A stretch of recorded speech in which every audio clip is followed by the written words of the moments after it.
We are in the heart of the Caribbean community, and while we're on camp today, myself, Alex Simmons, and this man, Romeo Monteith, the CEO of Jamaican Rugby League, fresh off a plane. Romeo, firstly, it's great to have you here in England, ready for the England Knights game, but we thought we'd get to know you a little bit better and ask you a bit about the history of Jamaican Rugby League and how you feel about the upcoming game with the Knights. Firstly, how's the cold weather for you?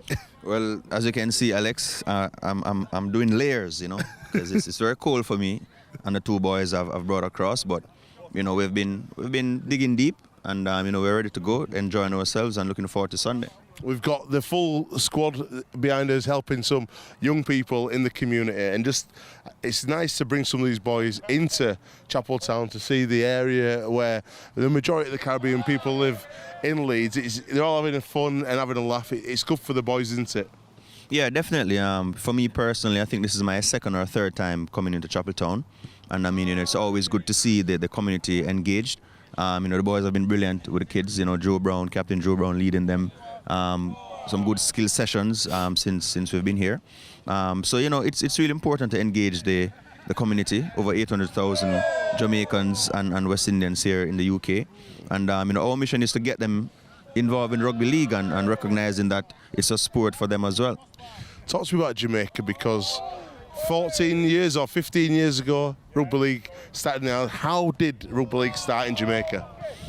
Well, basically, our journey began in about 2004 when we were contacted by a few guys from the UK and one from Australia, Dane Campbell.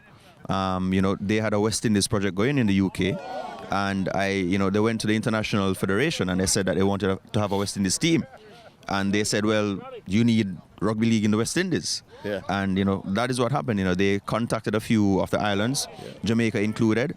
And as a people, we love sports. And when the chance came, we said, well, it's another form of rugby. We didn't know that there are two rugby. You were playing rugby union. Playing rugby union, right? And so at first, we're like, we didn't know that there are two rugby. They showed us some videos and we're like, wow, that looks cool. We could do that. And literally that's what happened. Sitting in a bar, watching a VHS tape and going, we could do that. And 2004, a board was formed.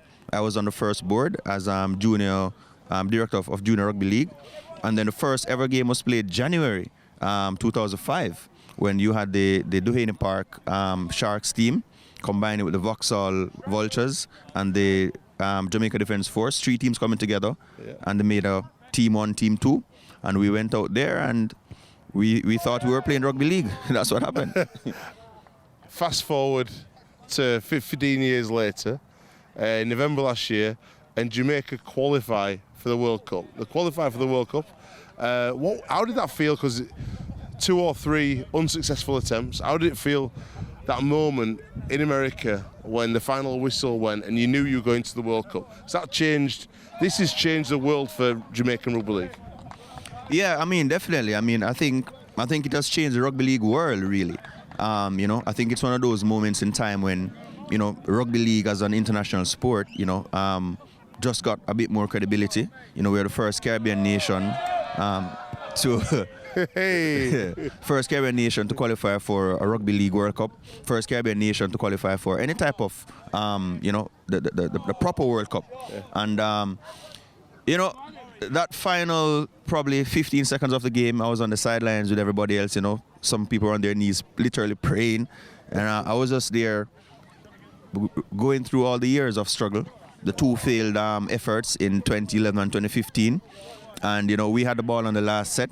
Yeah. And, I just knew it was coming, And, there was just this great roar from the boys as the whistle went. And we all just ran onto the field, hugging and jumping and screaming. And, just one love, man, just carrying on. It was just amazing, man. Yeah, man. Best feeling in the world, for me at that point, because, it has been years of struggle, really.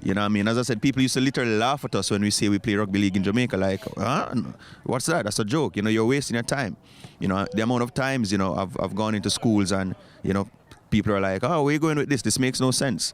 So, to see where we have come from, literally, probably 40 or 50 guys back in 2005, playing a new sport, to 2018, over 1,000 Jamaicans playing a sport on the island, and then 22 guys making Jamaica qualify for a World Cup in November. I mean, that was just amazing, man, and it's the best feeling ever. Looking forward on the island, tell me about the growth on the island, because last year the first ever girls female international, they played in the nines in Toronto, and rugby league's the most inclusive sport. We've seen that wheelchair with all the different forms of the sport, LDRL, PDRL. Jamaica, it can take it so far, can't it? It can really inspire young people as well who have traditionally played football, soccer or athletics. Such a rich history in athletics, and now there's another opportunity, and in a way a different opportunity to be a professional, to come over to England or to go to Australia and play in the professional ranks while the game's still building in Jamaica. Yeah, definitely. 2018 was a watershed moment for us. A lot of firsts. We had our first high school, girls tag rugby league game. Cedar Grove High School and Ascot High School. We had our first international turnout in the nines. So it's just looking to build on that. And as I said, there are so many other forms of the sport, wheelchair rugby, that we want to get into. It's just a great opportunity for the people, and our job is to really expose them to the sport, because back in Jamaica, that's the problem. Rugby league, it's not on television. Yeah. There's no Super League, there's no NRL, so it's difficult to get word out there. So word goes out there by us playing in our communities, by people seeing the sport for the first time, and players bringing their friends and families, social media. So it has just grown year in, year out. As I said, we've moved from 4 teams back in 2005, to 20 odd teams, in 2019. 6 colleges, 8 Division 2 teams, 7 Division 1 teams, 12 high schools, under 14, 16s, 19s. Wow. And it's a massive growth. It's a massive growth. How many people play altogether? Last year we registered at 1,200 players. That's unbelievable. That's actual players, Yeah. There are hundreds, and I dare say there are thousands of other Jamaicans who have played rugby league since from 2005 to now. Yeah. Because every year, players leave the game and so forth. So, we have a good niche.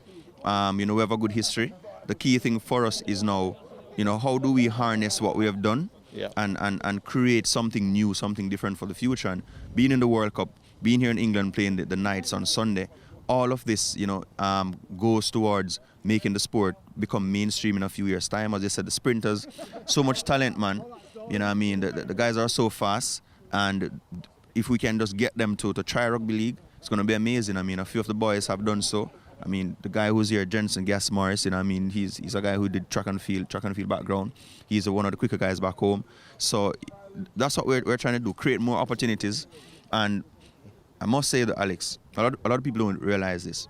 In Jamaica, our college, the 6 colleges we have, some of them give full scholarships for rugby league. Wow. So the college I coach at right now, Michael, we have 11 students on scholarship. Wow. Rugby league is paying their school fee. GC Foster College, they have probably another 8 guys. University of Technology, Jensen, he's on scholarship as well. So there's a big emphasis from the government as well, big support. Have the government realised now the power of the sport, especially being the World Cup? Has that changed things? Yeah, well, it's not so much the government. The universities, they recognize the power of sport. And, once we got recognized as a mainstream sport, they took it on board. And that did a lot for us. The government, they know what we're doing. Yeah. They're interested in what we're doing. But, we're still 2 years out from the World Cup. So I think that the excitement level was there when we qualified. Yeah. But it's tapered down a little bit. And I think things will pick up, late 2020, early 2021. Yeah, I'm looking forward to it. And let's talk about this weekend, because coming into camp, the boys have been fantastic. They've had a great time, and it's been quite a professional environment. Have you seen things moving forward, and you're hopeful for the future? Yeah, definitely, Alex. It's been great. Alex and Jermaine, and Chev have been doing a wonderful job with the boys. The environment has been brilliant. The players have responded well. It's a very professional environment. And each year, we try to make it better for them. This year, it's one of the best years in terms of preparation and what we have been able to provide for them to go out there and do the best they can. The game changer for me was when I got a phone call from Jason Robinson. I thought it was someone taking the mick because I didn't have his number in my phone, saying he was half Jamaican, half Scottish, even though he was the England captain, and he wanted to come on board and help. And having someone like Jason is really helped us raise the bar. Yeah, definitely. It's massive having Jason involved. He does as he says. I think it's brought a big boost to the camp. The boys, are really happy having him around. And, I just think it brings a new dynamic, to what we're doing. I mean, Jason Robinson, who'd imagine, So, I'm really happy. I'm really happy with all the work that has gone on here. I think for the first time, since the project started in Jamaica, I think we see where the UK side of things have progressed. It's not just on field anymore, because we know we had Dean Thomas back from 08 to 11 assisting with coaching, but now we actually have staff here in the UK who are volunteering their time to make this project better, and I know the sky is the limit, man. We're just happy to have him on board. Mate, it's looking forward to next year as well. After this game, this is a foundation. But hopefully we'll see plenty of Caribbean people at the game this weekend. That's the dream. And then on to next year, a couple of games in England, and then flying over to Jamaica, taking some of these boys with us. Ideally, a decent-sized squad to integrate the Jamaican players and the UK players, because it is one team, it is one family, even though we're on different sides of the world. And that's probably the unique story about our project and our team. Yeah, that's the thing I love about it. When we started, our first international game was 2009. So we waited 4 years, and all the boys, 10 boys from the UK, 10 boys from the island.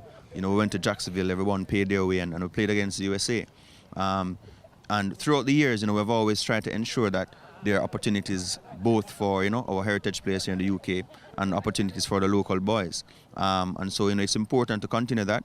As a head coach, my job is really to ensure that strategic wise, put the best strategy in place. You're playing in Europe, you need to have your semi-pro and pro players going up against the likes of Wales, Ireland, Scotland, France, that kind of thing. Back in the Americas, if we're playing Canada and the USA, the local boys make up the majority of the squad. That works for us. World Cup time, there'll be a mixture of the local boys with our semi-pro boys and pro boys from here. So I think it's a unique project. When you look at other countries, really and truly, I don't want to call names, but you look at the World Cup, there are no players from their domestic competition in the World Cup. They're playing against Australia or New Zealand. There are no local boys in there. We believe that that's not the right route for us, because the game is in Jamaica, and if the stakeholders in Jamaica, if they feel that they're not included, then why are we doing it? So it's a big task for us, and I think we're doing a good job of that. We have 2 guys here to face England on Sunday. They're going to face 17 Super League players. Imagine that, Alex. That's massive. How do you think they'll get on? Yeah, I think they'll do all right. We're not unrealistic. These are amateur players going up against full-time, well-oiled professionals. But that's the beauty of sport. It's a David versus Goliath, and so I think they'll do well, man. They'll smash it. It's been great to meet you and get to know you, because I've spoken to you every day for what seems like forever, and I've just got to meet you. Onwards and upwards, one love, and hopefully we'll get the win this weekend.